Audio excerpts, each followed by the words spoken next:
hoggaanka batalyanka shanaad ee ciidamada badda ee dalka Mareykanka ayaa ku dhawaaqay axadii maanta in diyaaradaha F-35 la keenay saldhigga military oo ku yaala dalka Bahrain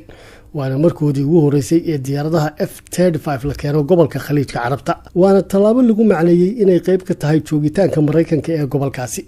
soo gaaritaanka difaacadan diyaaradaha Mareykanku ay soo gaareen mandaqadaasi waxa ay ku soo beegantay iyadoo ay maraakiibta dagaalka ee Mareykanka iyo Britain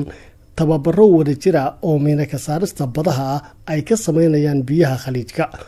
iyagoo muujinaya sida ay ugu diyaarka yihiin ka hortagga howlgallada lagu miinayn karo badaha caalamiga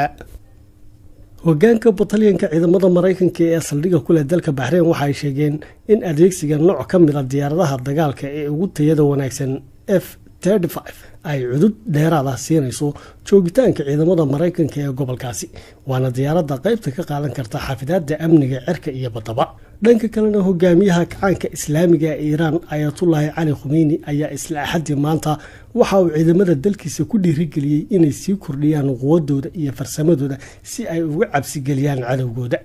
Ayatollahiga oo maanta ka hadlayay munaasabad tababar loogu soo xirayay dufcad ka tirsan saraakiisha ciidamada dalkiisa ayaa ku amray ciidamadu inay gaarsiiyaan tayadooda halka ugu dambaysa ee suuragalka u ah si ay u difaacaan xuduudaha badeed kuwa dhul iyo kuwa cirka ee jamhuuriyadda Iran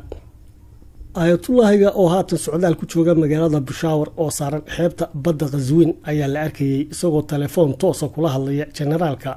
wata raxanta maraakiibta dagaalka reer Iran ee ku sugan gacanka cadmeed